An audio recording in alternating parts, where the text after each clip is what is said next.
جار أسينا يساو ديسن كن نمتجا مجرمة درجة تكفار يعني مجرمة قبطي قداك أبولا بركو سجل ترباتمي أفور وانجلا هججو دالكبه أكا لكو سفرنجي تتي بركو ملما فكو سديد موتمان eenyummaa isaa beekuu danda'e akkamitti akka eenyummaa isaa beekan ammoo baay'ee akka poolisii Ameerikaa dinqisiifattu si godha wannummaan viidiyoo kan ittiin hojjedheeyyuu sababa sani akka biyyoota garii wanjala hojjettee bahuun hin jiru hojjettee waggaa 44 moo waggaa 40 mootummaan poolisiin Ameerikaa isa soqaa baate laakiin filakhiir bara 2018 argitee mataa isaa fidde yeroo kan dulloome jira umriin isaa waggaa 80 ol ta'ee jira jechuudha.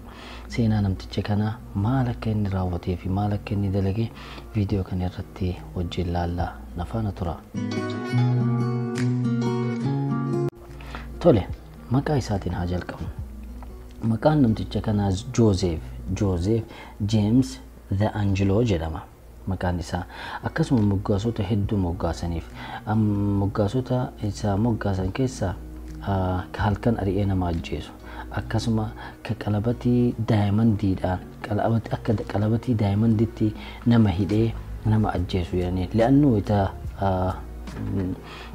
dubartoota yookaan maatitti seenu hidhaan inni nama hidhu kun jedhan wataaddara Ameerikaa ka baharaa malee namni biraa nama hidhuu hin danda'u yaani hidhaa ajaa'ibaa wahii nama hidhaa ture namtichi kun almuhim طيب ارجع هاجن الرادو بني قافا بلا كم لما أفكر سد ارجع في سكابن كابني سمبودا يرون فرد بيتي تريحاته سمونا كان يرو كورونا سن مرتي تريحاته سلا مرتي سا أتشي دبر سله هندندان لكن يك إنه هجتته أك يرو سن فرد بيتي تريحاتو تاسفمه فرد بيتي أك هند في نمني أك ولدت هند في جاني سبب كورونا تيف يونيفرسيتي كيستي qopheessanii qophiilemti yani firdi beetii qopheessanii namoonni achirratti dhihaatan namoota ilmaan dhaban dubartoota dhaban sababa isaatiin jechuu murtii kan irratti namoonni dhufan ammoo nama 150 qofa sanii olii miti. طيب himannaan isarratti baname himannaan namticha kana irratti baname yakka ajjeesaa 13 raawwachuudhaan akkasuma yakka gudeedaa dubartii gudeeduudhaan yookaan gudeeduu yaaluudhaan yakka 51 yakka hannaa ammoo 120 himatame jechuudha.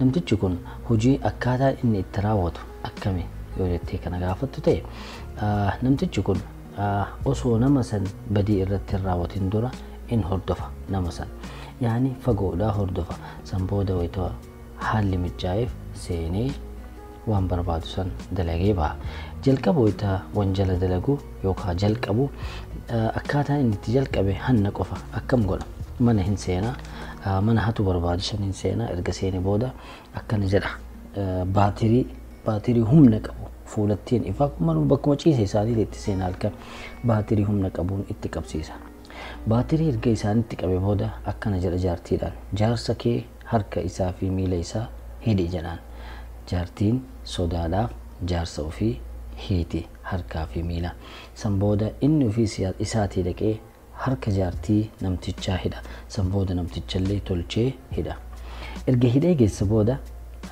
fuudhee borcuqoo siinii kaasaa fi siinii fuudhee duuda isaa irra kaa gadi jedheenii isirrallee hinka yoo burcuqoon tun lafa kuftee ka cappotee isin lamaanu akka dootan beekaa jira san booda zanaa jedhee mana hatu kana keessa sa'a tokko faataa jira mana hatuuf deeme kana keessa deddeemee ofirraa deddeemee waan nyaatu nyaatee waan dhugu dhugee waan hatamu hatee yaani wantoota widdii ta'an kanneen hatee san booda suuta jedhee ofirraa ba'a jedhan yeroo jalqabaa hannuma bichaadha waan biraa hin dalagu لكن أديمسا كيسا وصو أكن متى راواتو يتشودا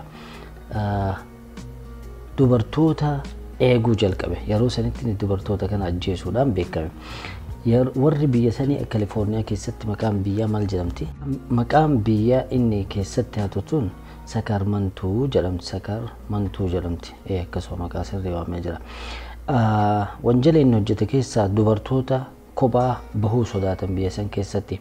Biyyi sun duraan jedhan biyya nagahaati hatta balbala manaa yubanaa dhiisanii bulan jedhan. Yaani wanni tokko wanni sodaatan tokko hin jiru. Laakiin erga namtichi kun wanjala dalaguu jalqabe warri biyya sanii sodaachuu jalqaban. Gaaf tokko wantoota inni hojjete keessa mucattii wahiitu jira, umriin isii waggaa 18. Intalli tun mana nyaataa dareedii baay'ee gammadde hojii kana argachuudhaan mana nyaataa kana keessatti dalaguu isiitiin haadhaaf abbaan isii kootu imala yaani saafaruu barbaadan bakka ho'i deemuu barbaadan bashannanaaf kootuun waliin deemi jedhanii abboon hin deemu dalagachuu barbaadaa jettee xayyib jedhee laakiin akka inni isii hordofaa jiru hin beektu akka guyyaan isii ga'e hin beektu. San booda warri isaanii hin deeme. San booda inni isii hordofe. Seensa isiitiif bahinsa isii arge, adda seentee adda baatii arge. San booda halkan gaaf tokko osoo isiin quba hin qabaatin itti ol seenee hidheenii waan nyaatu nyaatee san booda waan gochuu barbaadu godhee ajjeesee biraa bahuu danda'e. Mucattii umrii 18 kana mafchaa sibiilaatiin ajjeese. Mafchaa sibiilaatiin ajjeesee istaayiliin ittiin hatee bahu wayita bahu manarraa mana utaalee mana akkasitti deema. Gaaf tokko mucattii amma jedhu kana erga ajjeesee mana biraatitti utaalee osoo deemaa jiru ijoolleen lama tanikaa hidhattee wal fuudhuudhaaf teettu. Maqaan namtichaa Roobert Overmaanii fi maqaan isii maqaan isiin beeku dagaddee jira. Almuhim mana isaanii namtitti tan ajjeesee mana isaaniitti utaalee osoo deemaa jiru jarri lamaan akkanumatti fuulduratti argan. Waan jarri lamaan tunniin isa agarteef isaan ajjeese. Yeroo jalqabaatiif yaani ajjeechaa wal bira bakka takka ajjeesee gara addunyaa ajjeechaatti seene. Laakiin achi dura hatuu bichaadha dalagaan isaa. Ajjeechaan akka waan yeroo kanarraa itti tolee itti fufuu jalqabe.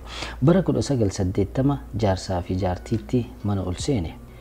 Mana isaaniitti ol seenee san booda jaartiidhaan jaarsa kee hidhi jedheen erga isiin isa hiita booda inni immoo isii hidhee san booda waan hatee waan nyaatu nyaatee san booda maandajaa guddaatu jira biyya faranjii keessa. Maandajaa kana keessaa muka wahii fuudhee mataa isaanii keessa dhahee ajjeese bara 1980 keessatti jechuudha. San booda ajjeechaan kun itti fufuu jalqabe. Akkasuma bara 1981 namootiin lama mana isaanii gurguruudhaaf maqaan namtichaa Sheerii Doomenz jedhama fakkaata. Maqaan isaa Sheerii Doomenz jedhama. Almuhim mana isaanii gurgurachuu barbaadan. San booda mana isaanii beeksisan. San booda namoonni lama inshaallah bor dhufnee mana keessan laallee bitannaa jedhaniin. Tayyib rakkoo hin jiru ganama koottaa jedhanii. San booda namoonni mana bitachuu barbaadan kunniin ganama dhufan. Yeroo dhufan balballi manaa banaadha. Beekaan balbala manaa banaa dhiisan na fakkaata akka nu seennuuf jedhan namoonni mana bitachuuf dhufan. Laakiin lallabanii namni tokko sagalee deebisuu dadhabe. Laakiin wayituma jirri balbala bira gahan irraa sagalee daa'imni wahii wayita iyyuu dhagaan rakkoo wahiitu jira jedhanii gara manaa ol seenan. Yeroo gara manaa ol seenan daa'imtichi kophaa isaa booya mana keessaa jechuudha. Gara mana keessa deddeemuu jalqabanii abbaa manaatii fi haadha manaa lallabuu jalqaban. Laakiin sagaleen takka hin jiru. San booda mana keessa osoo deddeemanii reeffa jarattii lamaanii argan. Namtichi ammoo hatticha kanaan baay'ee wal qabatanii baay'ee harkaan waan wal tumaniif kotteen namticha du'e kana harkatti hafte. Yeroo jalqabaa poolisoonni DNA namtichaa hatu kana argachuu danda'an. San booda DNA isaa kana fuudhanii kompiitara keessa galchanii wayita laalan namoota wanjala dalagan naannoo Ameerikaa guutuu keessatti nama tokkoon wal fakkaachuu dadhabe. DNA isaan wanjalanyoota Ameerikaa keessa jiran nam tokko walitti galuu dide. San booda eenyuma namtichi kun jedhanii haga haftee karaa cufaatti dhufan. Yaani ammallee eenyummaa isaa beekuu hin dandeenye laakiin DNA isaa kun kaa'amee jira. San booda namtichi kun ajjeechaa ittuma fufaa deeme. Akkasuma jaarsaaf jaartii lamaan takka ajjeese. Manuma isaaniitti ol seenee osoo isaan rafan baatirii isaaniitti qabsiisee san booda harka hidhi jedheen akkuma baratame jechuudha. Harka isii hidhi jedheen erga harka hidhi booda harka isii inni hidhee san booda mana keessa deddeemuu jalqabee waan fudhatee san booda deebi'ee osoo inni arguu jaartii namtichaa isa duratti ajjeese yaani nafsiyyaa isa azzabee san booda isallee ajjeese. Almuhim wanjala hedduu hojjete namtichi kun. Akkaataan inni itti qabame ammoo kan nama dinqisiisu kana poolisicha wahiitu dhufe. Poolisichi kun haaraa. Poolisicha haaraa dhufe kun maqaan isaa Paul Holes. Kan isaanii kun Paul Holes jedhama almuun namtichi kun akka hojii qabateen akkana jedhe. Maaliif namticha namoota baay'ee fixe kana maaliif faayilii isaa qabadhee namticha kana eenyummaa isaa akka baasu maaliif naan hayyamne jedhee gaafate. Bani jedhanii itti akka feetu godhi jedhanii itti kenna. Lannu poolisiin waggaa 44 isa suqaa baate. Namtichi kun ammoo shabaaba akkaataan inni itti yaadullee safaa godhee yaade. DNA isaa hin qaba, DNA isaa naa kennaa jedhe. San booda proogiraama wayiitu jira. Yaani kaampaanii wayiitu jira. Kaampaaniin kun GDO Match jedhama. Maali ga'een isaa? Fakkeenyaaf Ameerikaa keessatti namoonni warri isaanii gatanii deeman. Fakkeenyaaf namoonni ijoollee warri isaanii gatanii mana guddisaa keessa kaahanii san booda achumatti guddatanii maali jedhan sanyii isaanii hundee isaanii beekuu yoo barbaadan taate DNA isaanii garagaree kanaatitti ergan. GDO Match ka jedhu kanatti ergan. San booda jarri kompiitaraan yaani itti galchanii namoota sanyii isaa fakkaatu akka yazargindi moomal jedhama. Almuhim yazargindii isaanii kana baasa. Yaani hundee isaa baasa. Hundee isaanii baasa. Namtichi kun mala kana fayyadame. Maaliif DNA isaa kana fuudhee kaampaanii kanatti hin ergine? Kaampaanii kanatti yoo ergu tasa zarii isaanii keessaa namni zarii isaa hundee isaa beekuudhaaf zarii isaanii keessaa nam tokkollee hin taane nam tokkollee maan taane namni kaampaanii kanatti ergee hundee zarii isaa beekuu barbaadu hin dhabamu. Mee haa yaalu humaa hin kasaaru jedhee jaratti erge. Wanni nama ajaa'ibsiisu wayita kana keessatti GDO Match ka jedhu kana kaampaanii kanatti wayita ergu maal argatan? Intala abbeeraa isaan abbeeraa lammaffaa isaan jettu. Isaan abbeeraa lammaffaa isaan jettu walitti gale. Yaani walitti galee DNA mucattii saniitii fi namticha kana. Mucattiin namticha kana uumama isaati iyyuu hin beektu. Bas isin zarii ofii laaluudhaaf akkas goote. Almuhim wayita kana argatan maal godharree DNA kun ammoo maal sii baasa?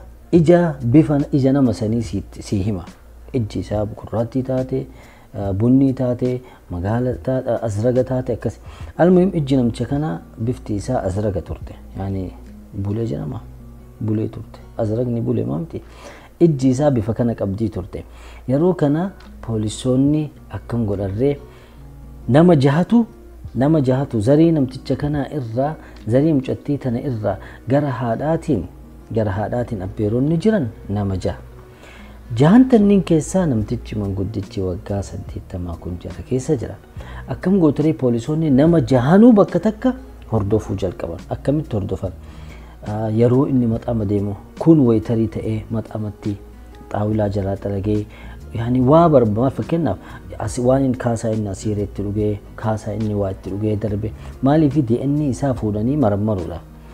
Haala saniin osoo deeman osoo hordofan ka tokkoffaa argatan DNA sanii walitti galuu dide. Ka lammaffaallee argatan DNA jarri bira jiru sanii walitti galuu dide. Osoma akkas jedhan ka sheebaa kana isayyuu jedhee namni yaade hin jiru. Almuhim gaaf tokko namtichi sheebaan kun asiira wahii dhugee biiraa dhugee jechuudha. Xaarmuzii alatti darbe. Yeroo inni alatti darbu poolisoonni kun baladiyyaa fakkaatee kun yaani murtuu inni ajaa'iba fakkaatee jira. Tokko argee xaarmuzii kana fuudhee galeen gara kaampaanii gara poolisii wayita deemee DNA isaa waliin maraman qucc isaa waliin dhufe. Wayita ija isaa laalan ijji isaallee koppii waluma gale. San booda dullacha fuudhanii gara poolis xaabiyaa fidanii gaafatan. Ganaa wayita jarri gaafii jalqaban ana akkana godhe. Garuu dhiisee jira erga dhiisee waggaa meeqa jedhanii gara waggaa 20 moo waggaa meeqa walmuun waggaa dheeraa dhiisee jira. Erga garuu dullummaa seenaa dhiisee jira. Mujrimni laanatullahi alayhin kun dhiisee jira jedhe. Dhiistullee jedheen ati kabadii hojjete dagatullee kabadiin irratti raawwatame hin daganne haga aaditti namoonni ilmaan ufii dhaban namoonni ilma jaarsaaf jaartii ta'anii ka dhabaman hedduutu jira yani ya waggaa birrasa ya waggaa irrasa ka jiran sana maaliif almuhim sanbooda hin qaban hatta deemuu hin danda'u sina jaabs arabiyya rakaanii gaffanii firdi beetii fidanii laakiin haga aaditti isarratti murtiin hin murteeffamne jira namoonni maal jedhan lakki namticha ofiin isaatiifuu tikeetii muratee jira du'uuf deemaa jira deemuyyuu hin danda'u kanaafu manuma hidhaatitti galchaa haa taa'u jira gariin ammoo lakki murtii indoon murtii sasaqaayyee azzabamee du'uu qabaa ka jedhutu jira laakiin haga har'aatitti murtiin itti murteeffamne haga ammaatti dubbiin isaa firdi beetii jirti inshallah gaafa murtiin itti murtaa'e komentii jalatti ni barreessa gaaf tokko itti murtaa'uun isaanoo inshallah ammoo akkuma ani yaade marfeedhaan marfee ittiin nama waraananii sabti nama godhansan isaan ajjeesan jedhee yaada laakiin hin beeku namtichi kun wallahi seenaa isaa gabaabsee isin hime wanjala isaa gabaabsee isin hime waan nama gubu dalage dubartoota xiqqoo umrii 16 torba waan akkana wanjala inni irratti dalagaa bee almuhim seenaa kana wannan sini himuuf waan biraatiif miti fakkeenya biyyoonni gurguddannee dimokiraasii qabna jedhan wanjala ajaa'ibaa ati hin sammuu kee keessatti hin dhageenye dhageetta طيب seenaa kana wayita dhageettullee maal fayyada fakkeenyaaf namni tokko seenaa kana dubbisuun sammuu namaa bal'isa يعني أكادها تلفلي في التنمني بود نما كانوا يتقبل أنا موت أساسينتي يعني أم سينانتون يمكن كنت أفرشن جهته دندت يعني دايرته فيديو ساعة لما ساعة سديته وننا لكن كنت جنب بقول سينهم أكادها إسيتي كهردفني أكادها تقبل بل إفهمي ما بس أنجوا سينهم أكوا الرابر النفس سينهما ما لك الرابر التومو نمن هندوان فيديو سينات وكل رافلة ويساتو بيجا أكزنيتو لابدي كبا سينا براتنا قول الديب نوتي نقال نفترة بيس